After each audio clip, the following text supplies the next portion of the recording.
Welcome back on the AM show. We hit our big stories. I may be smiling, but there's nothing to laugh about. The issue we're going to talk about is a crucial one. Over 2.4 million Ghanaians are living with diabetes and its death-threatening consequences. Yes, you heard me right. It is said to be accounting for some 65% of deaths in the country. Now, you could blame it on lifestyle choices. You could blame it on heredity or natural causes. The danger these non-communicable diseases pose is real as it reduces the quality of life of many people. Today, we contemplate the occurrence, causes, management, and prevention of diabetes. Now, mind you, it's your health, it's your life, and you don't want to miss this conversation. Now, joining us this morning in the studio, we have Dr. Beatrice Baye. She is a physician specialist at the Kolebu Teaching Hospital. She joins me in the studio. We also have Anthony Adrah. He is a pharmacist, clinical pharmacist at the Trust Hospital. Joining the conversation as well, virtually, Dr. Ifua Kome. She's Program Manager, Non-Communicable Disease Control at the Ghana Health Service. And we also have Evans Adrah. He's a registered dietitian. So it's a full component we've put together. Causes, management, how to even prevent yourself from getting there. I mean, there are lifestyle issues and others that we can look at. But let me quickly find out those who are joining us virtually, whether I have the full contingent. All right, so we'll get them on and then I will acknowledge them. But Doc and Senior Avege, good morning. Good morning. This has become a scary menace. And everywhere you pass, now it's not, you know, back then how it used to be, oh, people of a certain age bracket, 50 plus, 60 plus. Now, 20-something-year-olds. In fact, somewhere close to me in a church, a 26 or so year old gone recently on the back of kidney-related issues. And we know that diabetes is one of those comorbidities. Let me just acknowledge Evans Adrah. He's a registered dietitian. Evans, good morning. Good morning, sir. Thank you so much for joining the conversation. How did we get here? Because usually when you look at places like the United States, among others, obesity and certain things, you would see that there was a trend and they're addressing it. So I'm going to ask you both as well. How did we get here? Doc, I'll start with you. Okay. Thank you for having us this morning. It looks like we are just copying the Western world as well. You mentioned the fact that obesity is on a high trend. It's the same thing that is happening in Ghana here. In Ghana, we are copying every aspect of their life, including their food. Yeah. And now, too, there are lots of people... You mean junk food? A lot. And is as a result of now we are all busy. Everyone is busy. We don't even have time to look after ourselves. That is, even you yourself, sorry for using you. Maybe you come to work around 7 a.m. You are not able to take your breakfast. You get home around 10 p.m. or 8 p.m. You are now going to eat. Yeah. And immediately you finish eating, you are going to sleep. Yeah. That is all part of the sedentary life. And diabetes is one of the risk factors is sedentary life. Yeah. Which I think... So it's sedentary. You are sitting most of the time. Let's say no activity, you are eating. You are sitting at work throughout the day. All the carbohydrates and all that. Then no exercise at all. You go to bed. All these are the risk factors. A time will come, you end up with the diabetes, especially if there's a family history of it as well. Yeah. So I think all these are the things that is causing the diabetes to rise in our country as well. For you, Mr. Avege? Yeah, so like Dr. Beatrice said, essentially it's about urbanization, it's about aging population, it's about obesity, overweight, and of course, inactivity. No exercise, nothing. And my greatest fear is for the children. I'm sure doctor will confirm. My greatest fear is for kids. Yeah. You know, now child obesity is also on the rise. I mean, everything, like she said, we're copying everything. Child obesity, you see some of them, and you can tell that this guy, it's yeah. Or you stay in maybe Adenta. Your kids, you bring them to Accra for school. They sit in the car, they close, they are sleeping. When they get home, They even eat in the car, no exercise. Weekends, they're on the computers and all, nothing. We used to walk to work, to school. Used to, and then we would do all that. When we come back, we'll play soccer and stuff. But these days, it's all about IT, computer. So, no doubt, we are there. And I keep saying that, look, parents, look out, because yes, you want to. I teach Sunday school, and there was a time where I went, you know, parents are so eager now to give, oh, the child is bawling, crying, phone. Get it. Let them play. Let them do something. It's exercise now. Phone. So they become used to it. They want to sit all the time. What happens? They're going to. But someone just whispered something funny into my ear that, Charlie, Kroba issue. Na kakrana ye dino yanko exercise. If you are in the free. That's just on the lighter note. Let me bring in the other guests as well. Also joining the conversation, we have Dr. Efua Kome, Program Manager, Non-Communicable Disease Control at the Ghana Health Service. Dr. Kome, good morning. Hi, good morning. It's really good to have you join the conversation as well. But let me bring in Evans Adrah first, and then I'll come back to you, Dr. Kome. Evans, in terms of diets, Doc has already started in the studio talking about eating late, eating a lot of carb. Oftentimes that balance is not there, and you're eating, and before 3 hours are over, you are in bed, and it's a repetitive cycle. But what would you say about our specific diets in Ghana and how it could be contributing to the sharp rise in diabetes?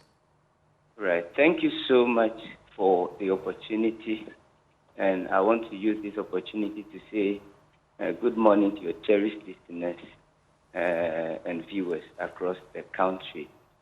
When we look at the dietary practices of most Ghanaians, you realize that there is a gradual shift from the intake of natural food products to the intake of artificial, if you like, food-like products.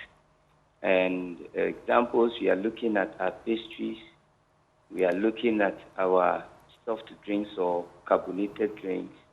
We are also looking at higher intake of complex carbs such as our starches.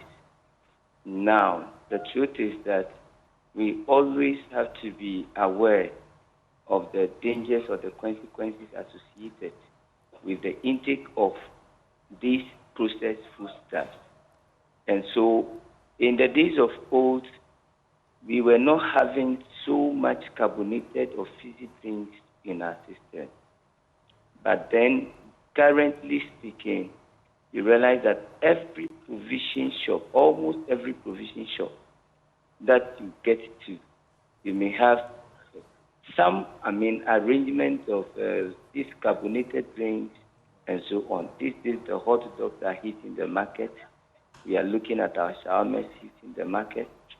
So people's taste for the natural food that have changed gradually over time, and they are resulting to the intake of these junk food products. The truth is that these junk food products are energy dense. They contain a lot of energy. Most of them, after consumption, they don't need to be digested.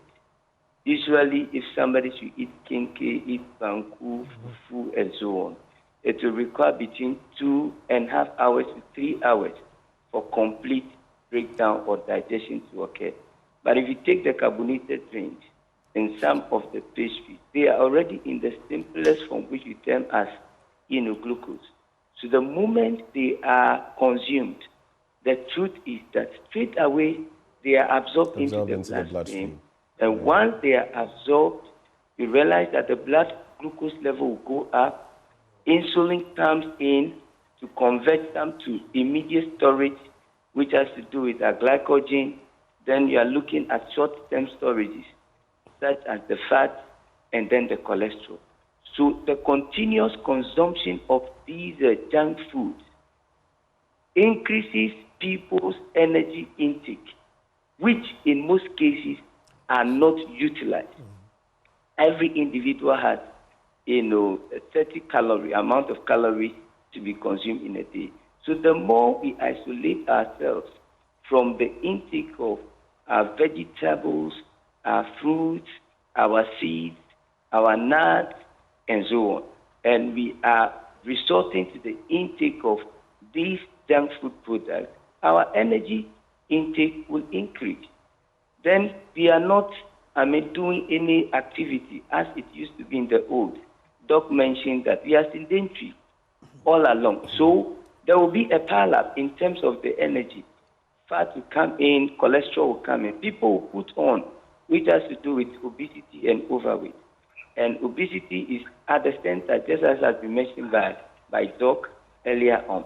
And this is what is causing or contributing to the sharp rise or increase in the prevalence of diabetes within the country. So diet has a major role to play when it comes to this. And then, of course, we have to look at other associated factors like stress. Just as the doc was mentioning earlier on, these days people are emotionally stressed. They devote all their time to work, but they don't have ample time to look after themselves, to rest, to engage in any form of physical activity. So sedentary lifestyle is also a major contribution. In the days of old, people have been hypothesizing that our parents, grandfathers, and mothers, they used to eat a lot of starchy foods. Right. But the truth is that in their days, they were very active. Most of them were farmers. Before they get to the farm, they would have walked several miles away before they get to the farm. Right. When they get to the farm, they are not going to sit. They will work, they will weed, they will carry objects. So in as much as they were eating so much, they were putting the energy to use. Right. And there was no need for storage, such as fat, cholesterol, which will result in obesity. But in our days, it is not like that. Today, somebody can sit right in his or her house and order for food, order for Uber. The shortest distance to be walked, they will not do so. So these are some of the things we have to be concerned of as far as diet and diabetes is concerned. Dr. Kome, let me come to you because there's an interesting trend, a very negative one. It points to the fact that in low and middle income countries, diabetes is seeing a high prevalence level. The spike is very high. You work with the Ghana Health Service. Can you explain why in our specific context this is happening here? I have a message that comes through, for example, that says, from one Mario Obing, we're trying to live like the white man. That is why we're suffering today. We need to go back and act like Africans. Is that it? Well, thank you very much. And let me also say good morning to our fellow experts on the line. To some extent, I would agree with what our the contribution the person just made, that we are trying to live as the white person. However, it's the aspect of these things is a combination of multiple factors. It's not. Dr. Kome, please, the connection is not that good. I don't know where you are, whether you are in motion, but if you could just reposition yourself so we can hear you better, I'd be very grateful. Is it better now? It's better. It's better. Please go ahead. Okay. Thank you very much. So I mentioned that it's a combination of factors, lifestyle being key among them. Generally, across the globe, there's this transitioning where people are moving more and more towards unhealthier lifestyle. As we are progressing as a people, we are also adopting these life by virtue of the circumstances we find around us. There are previous contributors just talked about the diet. Just yes, you wouldn't find a new fast food joint. Even in Ghana, sometimes just capital, carrot, can find some fast joints. previous Doc, Dr. Kome, here's what we're going to do. We're going to reattempt a connection with you and see whether the connection will be better, just so we can get everything you're saying, because if it's lost in transition, then it becomes problematic. But let me come back into the studio. Dr. Bai, so quite a number of factors have been laid out, but I want some understanding, even before we get into some of what could be causing this. When we talk about diabetes, fundamentally, what does it mean? And then all this talk about type 1, type 2, break it down for us. Okay. Diabetes in a layman term just means that high sugars in your blood. High sugars in your blood. Then... and just to clarify, these sugars, because even if you take mashke without sugar, the kenke will get into your body and the carbohydrates. What is the thing? Because sometimes when people, even in chi, so sometimes there's a lot of confusion about, is it that when you take a lot of sweet stuff, what is it? Okay, not necessarily. Whatever you take in it, at the end of the day, it will be converted to sugar in your blood. So it doesn't necessarily have to be you taking in a lot of sugar. Whatever you eat, it will be converted to sugar in the body. When we say diabetes, it's just high sugar in the blood. There are cutoff values that we won't discuss that. But the whole thing about diabetes is, if you've ever lived in the village, you remember when the king wants to relay information to the people, there's this gong beater that he sends. So take it as there's something called insulin. And the insulin is going to be the gong beater. And the information will be the sugar. So immediately you eat, then there is sugar in the blood. The insulin comes in and kind of relay information to the other cells that there is sugar. You come and pick yours. It's just the same as the gong. So it's into distribution. Just kind of. So the types that you mentioned, there are several types, but we'll limit to the type 1, type 2 as well. So the type 1, if the gong beta, it's not there, it's not present, it's absent. So type 1, usually the insulin is absent. If that gong beta is absent, there will be no information for the cells to pick up the sugar. Then the type 2, yes. So what then happens? So it remains concentrated in one... Yes, it will stay in the blood. Okay. So you need the insulin for the other cells to pick it up. So for the regulation distribution. Yes, for it to work in the blood. Right. For it to work at the other places. But if the insulin, which I said you can use the gong beta as the insulin, if it is absent, the sugars will stay in the blood. That is the type 1, absence of the sugar, of the insulin. The type 2, your insulin is there, but it is not working well. Okay. Just like the same analogy. If the gong beta is there, he's sick. Right. There's no way that he can go and relay the information. So the type 2, you have the insulin in abundance, but just that it is not working well. Okay, let's take a quick look at this before I come to Mr. Avege. Are there any known causes? I know that there's no cure, so to speak.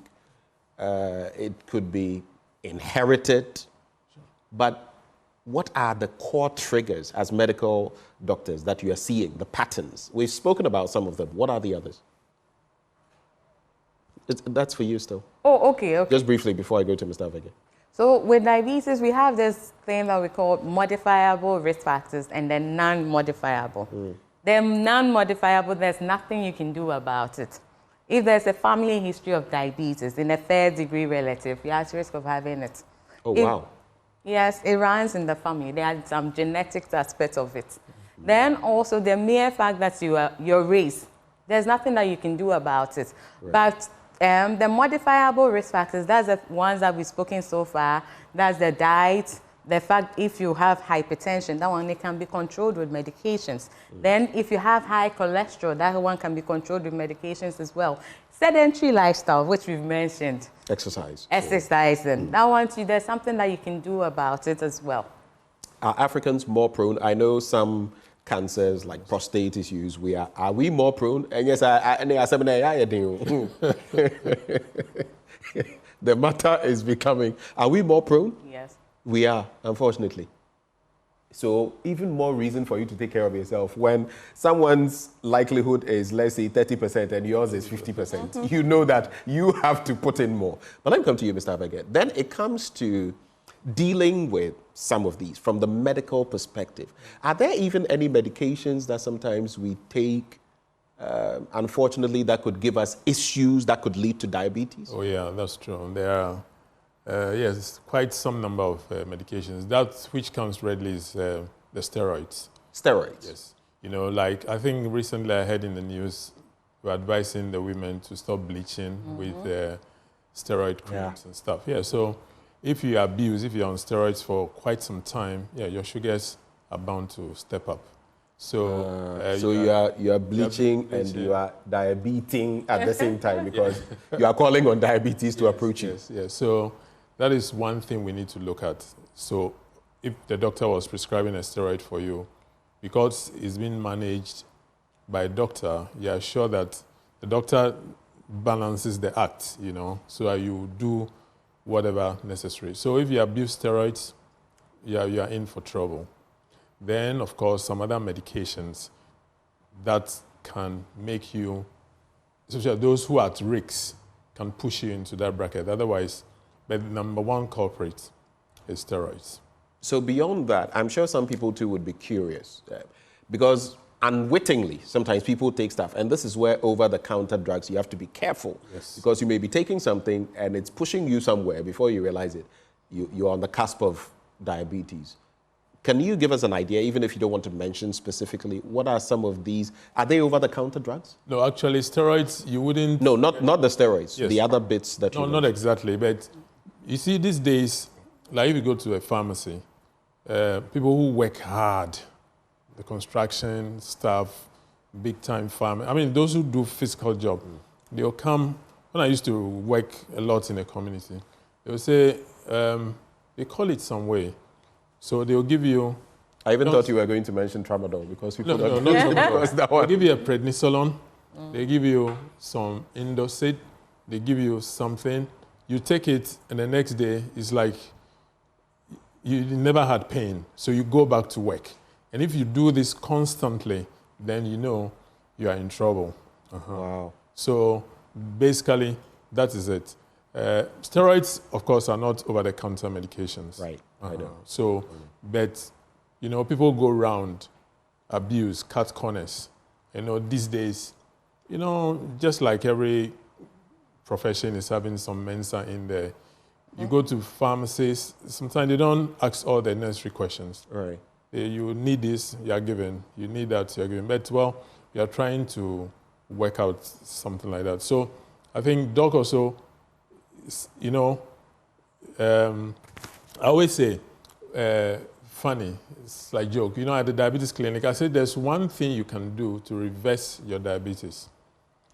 You know that, Ben? What is that? Yeah, change your parents. Change your parents, impossible. It's impossible. If you change your parents, you have, like you said, first degree. You have parents who are, just change them. If you change them, then of course, into a non-diabetic parent, then you are good to go. Well, it's not possible.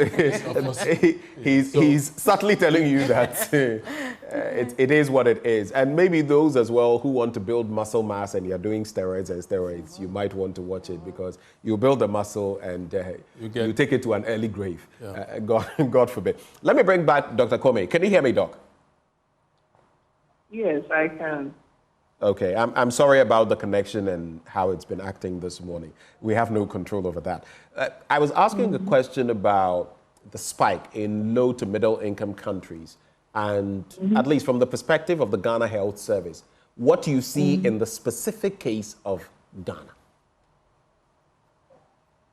Absolutely. So for us, the data that we gather largely has to do with people who have come to various hospitals across the country.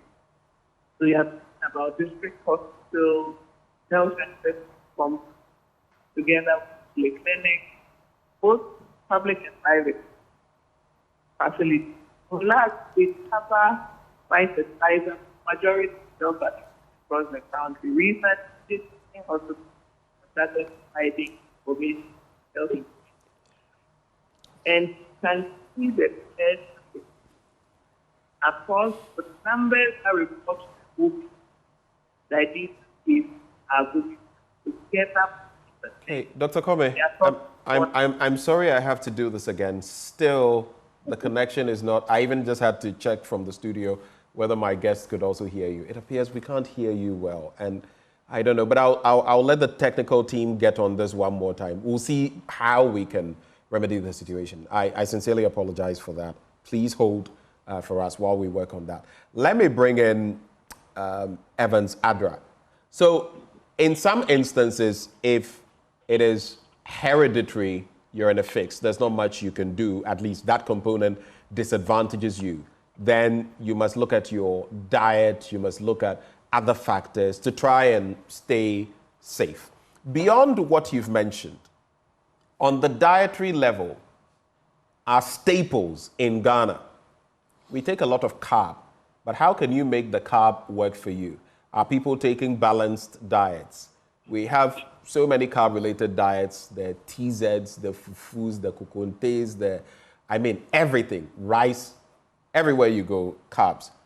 What would be your suggestion for us in terms of still having our carbs, but staying healthy and something that can burn quickly in the body in terms of metabolism? What would be your advice? Thank you so much. In the diet domain, one great recommendation I will make would be to cut down on the starches. And the cut down on what? On starches, the starches. So by starches, I mean things or products that are coming from maize, our whole grains, our rice, our wheat, and so on. We have to do our best to reduce them in terms of the portion that takes the plate. We have to make sure we cut down on that. Then, once we cut down... But on a lighter note, people will tell you, Charlie, comedy, I remember, I'm just being, let me poke a joke here. At a point, because the cholesterol, there are two different kinds, right? A bad and a good one. Right, yeah. One of them was slightly high. Everything was perfect, just that one. And they said, oh, go on a diet. I said, okay, went to this dietitian. And, we looked at my diets. Then he started talking about grapes, for example. And he said, oh, if you're going to have them, you have to have 1, 2, 3, 4, 5, 6. I said, hey, doctor. Just reminds me of that. When you talk of portions, we're like, hey, why do you want me to die? Exactly. Doc, just you go ahead. Yeah. So, let me clarify this. Now, people think that satiety can only come from the intake of, for example, a lot of fufu, 5 balls, 6 balls of fufu, a lot of the kinky, 5 balls, 6 balls of the kinky, about 7 stewing ladles of rice, wati, and so on. Satiety, in terms of nutrition, does not only come from the intake of our starches alone. And so, by cutting down on our whole grains, and then on our starches, products from cassava, from yam, from cocoyam, and so on, there is the need to do a replacement. Now, the replacement we can do is that once we reduce the portions for the starches, we make sure that the soup, the accompaniment, goes up. So if somebody is taking banku with soup, for example, the soup, if it is with okra stew or okra soup, the person tries to have more of the okra soup or more of the okra stew than the banku itself. Now, if the same person is having a rice dish, what can be done is that the stew should be more as compared to the rice itself. So practically speaking, how then do we make the stew or the soup bulky? One of the things we can do is to make sure that we incorporate vegetables into their preparations. Now, for example, if an individual is preparing light soup or granule soup or palm nut soup, we have our green leafy vegetables. So we are talking about our kontomire, we are talking about our ayuyu. We are also looking at our fruit vegetables like the okra, the garden eggs, and so on. Now, these ones are very high in dietary fiber. Right. Now, what dietary fiber does is that it slows down the digestive process so that the rate of sugar liberation or glucose liberation from the starches is not rapid. And if that is not rapid, it means that the quantity of sugar or glucose that can be absorbed into the bloodstream is not going to be copious in amount at a go. So that is one key thing we can look at, to incorporate the vegetables into our stews, into our stews. Now, if you put aside slowing down the digestive process, we were talking about satiety issues. Now, one So thing basically satisfaction. dietary fiber does, Right. in terms of the vegetable, is that it adds bulk to the food. And when the food is bulky, Right. it increases the rate of satiety. Now, the same vegetables which contain our dietary fiber, one thing they do is that most of them have what you call hydrophilic head, which enable them to retain a lot of water. And for people who take in that, you realize that their water intake increases. They don't get hungry very quickly to go ahead and buy or fall on any of the junk food. Right. So if we can look at it from this perspective, we can be able to defeat all the other mechanisms, if not all, some of the risk factors which can predispose an individual to getting the diabetes. We can find a way to massage it. Just as Doc has said, diet is one of the modifiable risk factors when it comes to diabetes management. Okay. And if we can massage it this way, we are sure to prevent ourselves from getting diabetes. These are interesting revelations. So satiety, satisfaction, basically. You don't need to. And one thing I've noticed, people don't try adding a lot of veggies to their meals. I love tomatoes, for example. I love veggies generally. And a bit of them added to other components. You eat a little bit of the carb, a lot more of those. I prefer fish to meat. And you are good to go. But sometimes you want the fufu. I say grewa, nesi wenim. That one, you are looking for trouble. But there's something else before we address cost issues, and I'll find out later whether the connection is better with Dr. Kome. But there's also this bit, gestational diabetes. Some women in the course of pregnancy are developing hypertension, diabetes, so many things. And for some of them, even after pregnancy, the problem with diabetes persists. Yeah. How about that?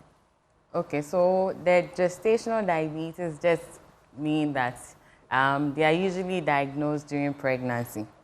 Some of them is just coincidental that it's during the pregnancy that they end up being diabetic.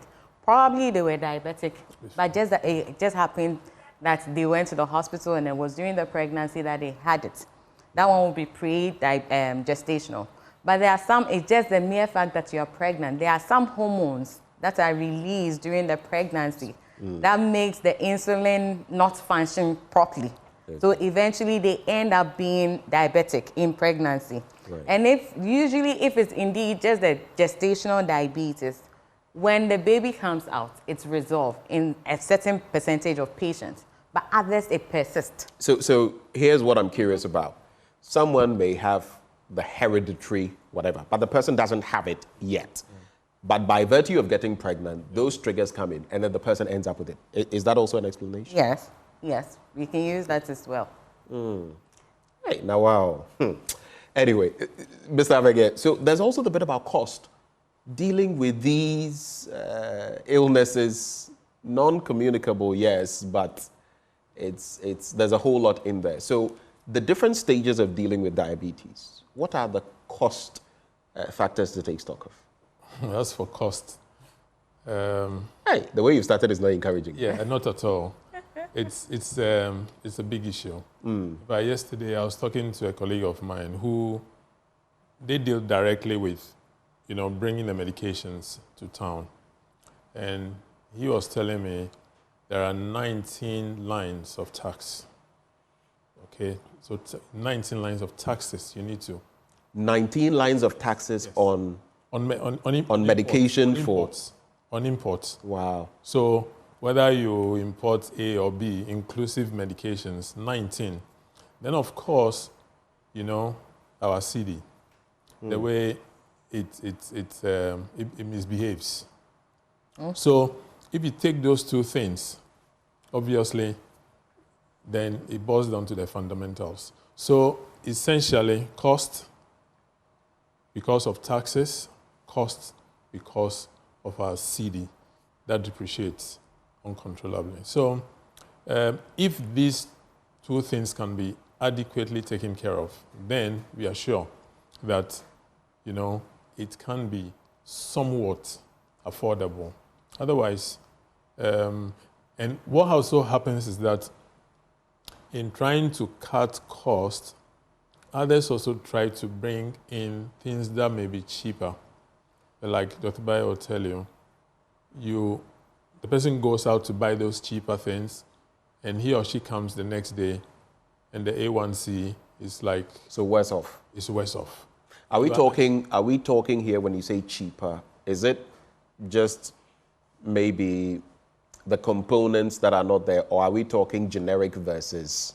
some generics... what's the other term? Brand. Generic and what? The brand. Yes, brand. Yes. I mean... Some generics are good. Some generics, you can vouch for them. Right. But not all generics. Some, the component is there, but it's like you take the percentage is so small. Not even small. You take it and it never breaks down to release maybe the metformin to get into the system to work. It's just stuck there. It takes forever to disintegrate, to break down, for absorption to take place, for the effect to be seen. So, and we know that the brands too tend to be sometimes 3 times, 4 times more expensive in some cases. In some cases. Most cases. Yeah, most cases. So, a friend of mine said, well, people buy guns, they don't complain. When they are buying branded products, medication, they complain. So look at that. But essentially, it just boils down to the taxes and the CD. If institutions can take care of these two things for us, then we'll be happy. Then of course, if institutions could take care of, don't lose your train of thought on the second bit you were about to say. If institutions that govern or take care of our CD, our taxes, can handle this properly, then we are sure that the cost can. How about the NHIS? Well, NHIS can't. Of course, NHIS, they stock some little brands, but not. They stock some, but not. So you made me lose my thought. That's why I said don't lose it, and you've lost it. Yes, I'm so sorry. You've remembered now. Yes, I have. Okay. Then, of course, I think if institutions can also support, we have industries in town. If we can empower them, give them some leverage, so maybe they could coordinate or partner with these brands so that they can have same standard across board, Then but manufactured locally, exactly. less cost, and all of that. And then we can have a way. And also, our insurance company, especially the private insurance companies, sometimes it's so funny. I mean, I pay so much for private insurance, and then you go to the hospital, the doctor gives you a brand product, and they complain. You don't understand. You are paying good cash. So the doctor writes, okay, do For example, instead of doing, let's do it this way. TB. TB has 4 medications, the first phase, put together. So these days, it reduces pill burden. These days, all compound medications have been put together so that you can, after taking your medication, it do not be like you've had breakfast, So those things come at a cost. So now metformin being boxed with another one, So you take one, you get one free, so to speak. So you reduce your medication, pill burden stuff. But they are expensive. So if basically the cost, taxes, CD can be handled, if these institutions can handle these things appropriately, then of course we are good to go. Then also trying to do some locally. It brings some joy into the care. There was a thought I had that just skipped my mind, but a quick one because I want to go to the other guests as well. Very quickly, averagely, yes, someone who has diabetes, I don't know whether we're breaking down to type 1 or type 2, but averagely, how much would they be spending on medication and other treatments in a month? Averagely. Well, okay, it depends. For also type 1 is basically insulin. You can't do otherwise. Okay? If you do type 2, well, so insulin, about how many shots in a month? How much likely would that cost? The insulin, okay, Dr. Bai will tell you for type 1, they are doing maybe a basal insulin and then also preprandial. Yeah. When you want to eat, then you take a shot. So you need for a month, depending on the units you do, you might be doing around 600, 700, something Ghana cedis or more. Let's say approximately 1,000. I think Doc is pulling a protest here. Are you pulling a protest? Is it more? Is it likely more? Let's say approximately 1,000. Okay, yeah. Now you're in the ballpark because Doc, I could tell from her face she was like, yes. Hey. Yeah, approximately 1,000. If you do orals, of course, you do maybe an SU, a metformin, and if you are not fortunate, doctor will say, Charlie, your A1C is not slowing down, so top it up with an insulin.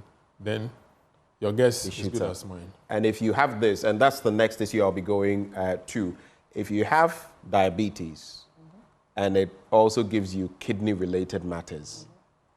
And also if it gives the man ED. Forgotten about that. Erectile dysfunction? Yeah. Hey.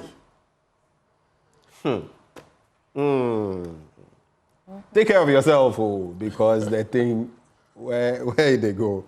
Let's try Dr. Kome one more time. I know we are facing some challenges. We apologize for that. Dr. Kome, can you hear me better now? Yes, I can. I think you're much clearer now. So I'll just leave you to react to some of what we've been... I'm sure you've followed the conversation. You can hear us, right? Yes. Okay. What would be some of your reactions? Why are we here in terms of the prevalence rates, and what is the Ghana Health Service doing as far as these non-communicable diseases are concerned? Okay, thank you very much. I think that generally our experts have appropriately listed most of the issues that we are facing as a country. Within the Ghana Health Service, we are looking at facilities across all 161 states. And we can tell that we do have months of mobility returns. The people come every, and it's stated across it. And we can practically say numbers I think are just on the rise. Now, I just to add the cost component that you were talking about. When Dr. mentioned Federal, I also found that 4 years, around the rate of about 1,000 people. However, we also have to emphasize on the indirect cost, loss of man hours to work, the cost of the caregivers. Because when the patient starts setting in, who needs like round the clock caregivers, and these caregivers will also be their family members,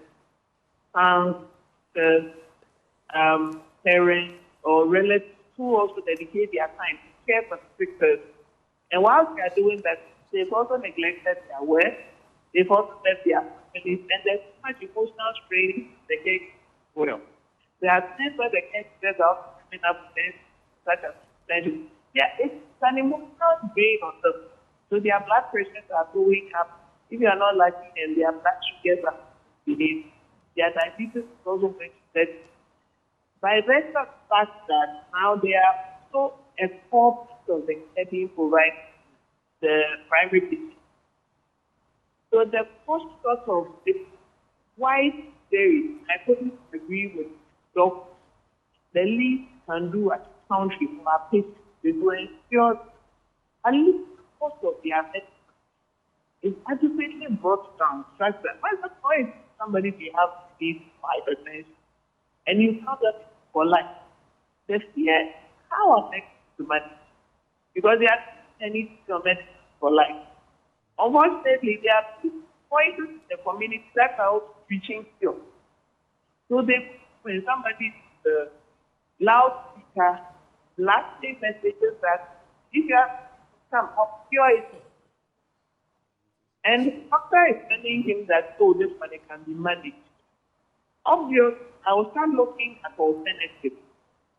So it's crucial that we address these chronic diseases because it's a huge burden on us as a country. Right. We are working with other partners to ensure that we can actually quantify our losses in terms of GDP.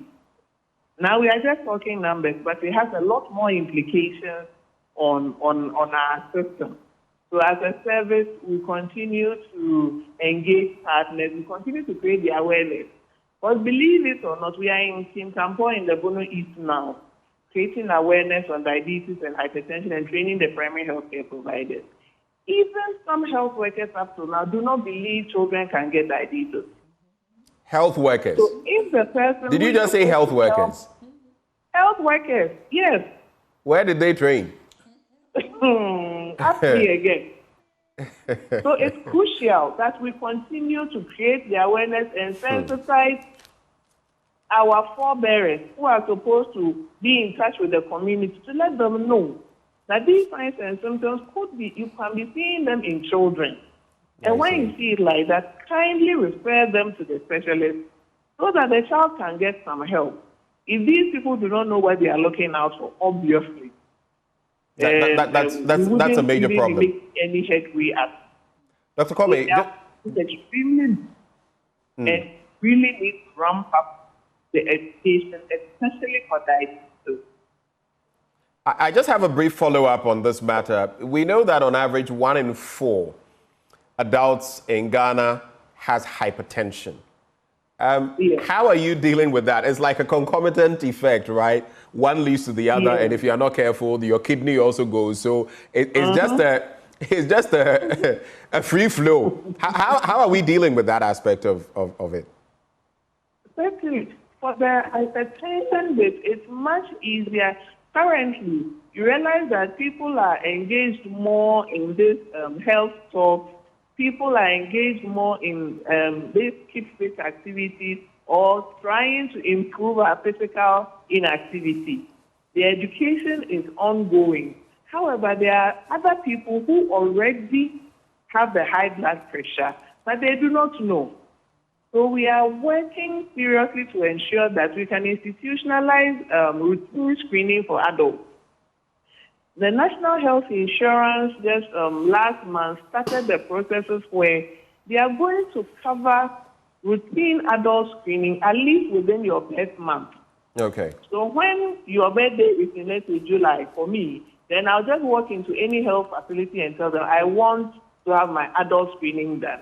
Okay. And your basic things will be checked for you. Because currently the strips for checking blood sugar, the least you can get is 5 cedi. Yeah. In fact, I know someone whose relative has it. And guess what? Sometimes you even go to certain places, you want to buy in bulk, which is cheaper. They refuse. They want to sell it one by one. In other words, to make... So I was stunned. I was trying to help, right? And we go to this place and the the whole thing costs this one, but they say no, they don't sell it that way. They have to take it out one by one at 10 cedis, And which this makes the is cost actually astronomical. I'm somebody like, who can what kind afford. of wickedness is this, you know?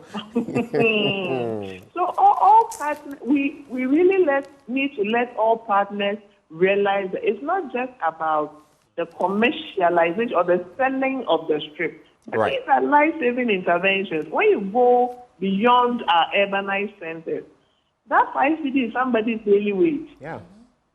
And there's no way that if the 5 cedis is all they have, they'll use it for the blood sugar thing. They'll drug looking for. Yeah. So as a system, as a country, we need to recognize the fact where we are currently, the non-communicable disease are here with us. It's no more a rich man's disease. You know, we used to look at it as if it's when you have self-actualized that you start getting some of these diseases. No. We have transitioned to the point where currently 45% of all cause mortality, or for all our deaths in Ghana, 45% are directly attributable to non-communicable disease, like hypertension, diabetes, the strokes, the complications, the renal failure, and the cancers. Right. So these diseases are here with us, and we need to address them holistically. Right. Otherwise, as you said, you get one, only a matter of time, you acquire the other, and it's just like a vicious cycle. And when you do that, you complicate matters for the patient. Now, their drugs are going to double, the stress of taking medication. Obviously, they'll start looking for alternatives. Right. And before you realize, we are losing a lot of people unnecessarily. Right. And I look at the mortality rates, for example, when it comes to diabetes alone, globally and in Ghana, and it makes for stark reading. The 4,400 plus that are losing their lives every year. But hold for me, Doc. I will come into the studio shortly. There's quite a bit we have to talk about. But let me go to Evans as well. I see a message here. Duma Kawe, David says, how effective are fruits and some local herbs in managing diabetes? And this is where the red flags start. When I hear local, I've seen someone before, I'll just share this, in a hospital in, was it the Eastern region or Western? And this person had taken some concoction. I'm not even sure, I don't think it was diabetes, but some local brew for, was it malaria or something? And I have never seen this in my entire life. I always caution people about what they are taking in herbal if you don't know what is in there. You see how when parched land, famine, you see how the soil gets cracks up. I don't know whether you've seen it when there's famine, when there's drought. You see how the soil cracks up. That's how this person's skin from head to toe was. And the skin had changed color and it was oozing this pus. I have never, this person, young person in his 20s, the person was in agony till he passed. So I always say that these herbal remedies, be careful. Once you know and you are, but a lot of the time you don't even know what is in there and you are taking it. It's not to say don't take herbal remedies. So, Evans, and another thing that has come up, these aphrodisiacs that a lot of people are patronizing. You say, then soldier, you go and take it. Hey! People get him more. Evans, what can you say about these fruits and then these local remedies? Briefly on that. Hello, Mr. Adrah. Do we have Evans hello. Adrah? Sorry, I was on mute. Thank you. All right. So about the intake of the fruit, you know, fruits contain a type of sugar we call fructose. Mm-hmm. And when we speak to the fruit specifically, they taste sweet. And so the more an individual takes, the more likely he or she is to have the blood sugar level increasing. Now, what I will advise is that every individual has nutritional needs. The nutritional needs of every individual differs from one to the other. Now, the fruit usually have higher, most of them have higher glycemic index, which means that they quickly shoot up the blood sugar level as soon as they are consumed. And so one thing I would recommend... But you mentioned dietary fibers earlier. Don't some of these fruits also come with high components of dietary fibers to mitigate the effect? Definitely, they do. But where my perspective is that these days a number of people juice the fruits. And by juicing, they extract or take away the dietary fiber and only have the liquid being taken. And so instead of completely juicing, I'll recommend that they do the smoothies instead of, juicing to take away the fiber. Okay. So that is the recommendation. Typically, if you are to take orange, people will squeeze the orange juice. But we will do it old school and eat the fiber. Exactly. In addition, that is one key thing I will recommend. Then about local herbal remedies. Yes. Briefly on that, please. Yes. So about the aphrodisiacs, one thing I want to say is that the food we eat, if natural, contains it all to give us the needed stamina for performance in bed. So we can talk of our dates, we can talk of our tiger nuts, we can talk, a number of, these fruit products that can help us in boosting our stamina in terms of sexual performance, and not to go in for these aphrodisiacs. Then about the herbal remedies, of course, some of them, the patient report, which I will not consider to be potent enough, and that when they so take it, it helps in the management of their condition whatsoever. But the truth is that Ghana here, the research, the in-depth of our research when it comes to a herbal product is very, very low. So it will be difficult to, really throw my weight behind these herbal products and how effective they are when it comes to the management of diabetes. Okay. Because there is a lot of weakness in the researches that have been conducted and so on. So I will not recommend. The right thing is for them to visit the hospital, have their screening done, and then the proper line of action. All right. Evans, hold for me. Let me come back into the studio, Doc. So 2 things I want you to look at.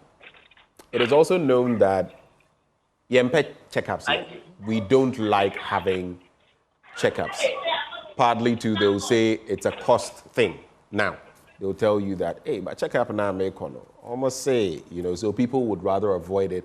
The thing will become much more complicated by the time they discover. By the time they discover it, it's near fatal. That is one point. What would be your advice on that? And then, what are the complications that come with diabetes? I've seen some people, they have diabetes. At some point, they get a sore. It's not going. Toes, limbs affected here and there. What are some of the complications? Okay. So I'll start with the first question that you mentioned. Checkups.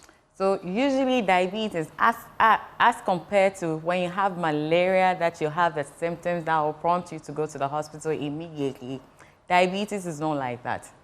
There are a lot of people walking around with diabetes, yet they don't know. They don't know. Because it's not giving them symptoms. Usually, majority of patients are asymptomatic, meaning they don't show symptoms at all. And even if they show the symptoms, all the symptoms that they come with, it can be explained by other diseases as well. So if you don't go to the hospital for your sugars to be checked, there is no way that you will know whether you have diabetes or not. There are people who know that their parents, their fathers are having diabetes, but yet they've never checked their sugar. So the earlier you go to the hospital and check your sugar, there are cutoff values. Based on the values, the doctor or whoever checked can tell you that, yes, indeed, you have diabetes. Then we start the medications. Especially the type 2. By the time you are diagnosed of the diabetes, you already have the complication. And with a complication be the kidney disease that you are talking about. Yeah. So so these are some of the silent killers. And I just interject because the last time I had 2 sufferers of kidney-related issues here. And one of them, I think, mentioned that. The other one, the blood pressure level had shot up I think 180 something or 190 something, and this other person to, you know, so by the time they are checking, it means it's late. The matter is already You have the out complication of already. hand. Yes. So people must go for checkups. But Yes. when they talk about cost, how do we, is this where maybe we should have a national program or something, maybe directing the public hospitals, you can go and get yourself checked for, let's say, diabetes, hypertension and stuff, and it's much more economical. Is this where we should get to? Yes, I think Dr. Kome mentioned what they were doing in terms of that. But I always say that if you should get the diabetes now and you have the complications, the amount that you are going to spend is way higher than going to screen for it. So if you go in, if just checking the sugar 5 cds, the 5 cds is way better than you being put on insulin, different types of insulin that can cost like 1,000 a month.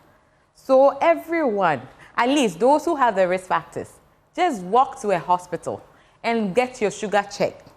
If you're having the symptoms, you can have you are urinating a lot and all that. Those ones, other diseases can explain it. So usually you have to go and be screened. If you talk about the complications from your head downwards, you're at risk of stroke. Stroke, even young people are coming with stroke nowadays, and their risk factor is diabetes. They didn't even know that they were diabetic. So your diabetes could lead to a stroke. It can lead to a stroke. You can go blind. Your eyes, you can go blind. There are diabetics who are blind. Then when you come down, your heart, it can affect your heart. It can make your heart big, or you can even come with a heart attack. Then the kidney that we've been talking about, it can affect your kidney as well. It can affect your liver as well.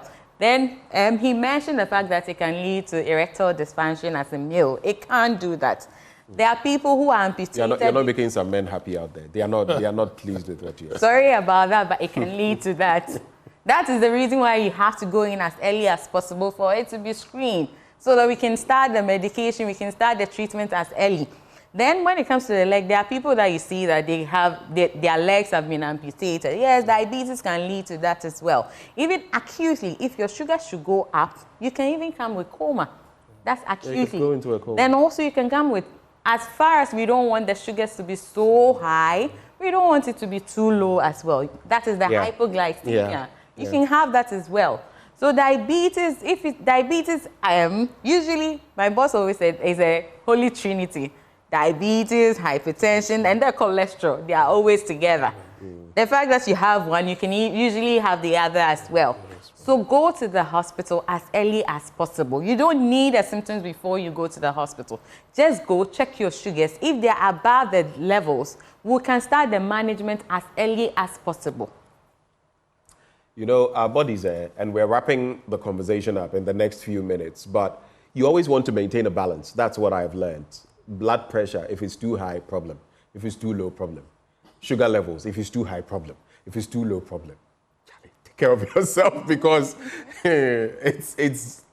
Anyway, final words on, yes, medication and everything. Let's start doing our final words. We have to go in about the next 4 minutes. So yes. I'll give each one of you less than a minute. Let's start with you. So just to add up to what Doc said, so you see your physician regularly.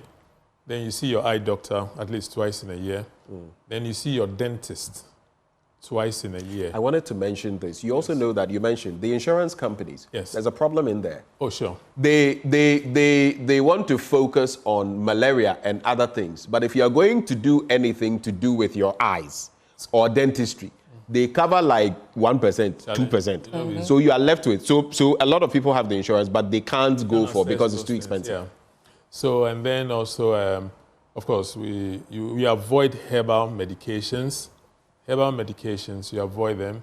Then also, see, Doc is wearing a lipstick. She's wearing the lipstick because it moisturizes that. So we also want to moisturize our foot. When we do that regularly, Charlie, we are good to go. The monies the ladies go and spend for pedicure, Charlie, they should donate it to... and the ones they use for bleaching as well. They should start exactly. donating them, because they are giving themselves skin challenges. So it could even result in cancers. Exactly. Yeah. So when I've known people who have gone for surgery and they can't stitch them up because the skin. Yeah, yeah. Then one thing also we want to empower diabetics with, we try to give them free glucometers. Okay. So that they would, you buy the strip. And then that one, as a diabetic, anytime you feel funny, just check your sugars. Okay. That's a step ahead. So you check, the numbers, and you can quickly take. That's a step by what? The pharmaceutical? Well, in the hospital where I work, we do that for our diabetics. Oh, wow. We give them free meters, and then we then get educated. Talk about the myths. Mm-hmm. People think still, like Dr. Comey said, people think that diabetes is spiritual. Can you imagine? It's not. And people think even it's a curse. So like 6 years ago, the theme... I mean, you can believe that God can intervene. After all, Lazarus was raised from the dead. But still do the medical... Exactly, still do the basics. And then like 6 years ago, the theme of the Diabetes Month was family and diabetes. So if you have a parent or a family, something who is diabetic, please just check regularly. Right. Yeah. Checks, regular checks. Dr. Comey, if you are with me, final words in less than a minute. Dr. Comey. Yes, thank you very much. And thank you very much to all our experts. I mean, they have just dissected the diabetes above and beyond. The very little I want to add is that let us not wait to see any of the symptoms first. As an adult, 8 years old, at least once a year, go to a health clinic and ask them to check blood if it is acid. When it's found anything now, some patients driving like that, if they are not treated on the medication needed, that is the kind of money that gives me your medicine and they will not make it for life. Right. And the fact that our system just this way, where the patients bring in their symptoms and they are local, irrelevant, and they are much less significantly. So it's a possible way to reduce blood sugar, not necessarily only, but taking your cases and between that. Okay, Dr. Comey, we're still struggling with the connection, but thank you so much for joining us. You've added a lot to this conversation. Evans, final words, briefly, in less than a minute, please. All right, then I'll wrap in the studio. Doc, you have the final words, and we're gone. Okay, so diabetes is on the rise. Just know your sugar. Walk to any hospital and get to know your sugars. Then, there are even people who can afford the screening, but they just say that they just don't want to know. But the earlier you know, the better. If you come early, before the complications set in, there are lots of things that can be done for you. Just know your sugars. Know your sugars. Know your sugars, the values. All right, we have to go, but you just signaled me that it has to be very brief. Then please, diabetics, don't walk barefoot. Don't walk barefoot. Some people, they walk barefoot even in the night and on stones. Please, neuropathy, you get those legs cut off. I'm sorry. Don't walk barefoot. Thank you. Thank you very much. I've enjoyed this conversation. It's been informative. Those who joined us in the studio, Dr. Beatrice Baye, physician specialist, Kolebu Teaching Hospital, and also in the studio, pharmacist Anthony Avege, clinical pharmacist at the Trust Hospital. We also had on the phone Dr. Efua Comey, program manager, Non-Communicable Disease Control at the Ghana Health Service, and Evans Adrah, a registered dietitian. Stay with us. There's still more to come on the AM show. We're going to be discussing some very pertinent matters. Do stay. We'll be right back.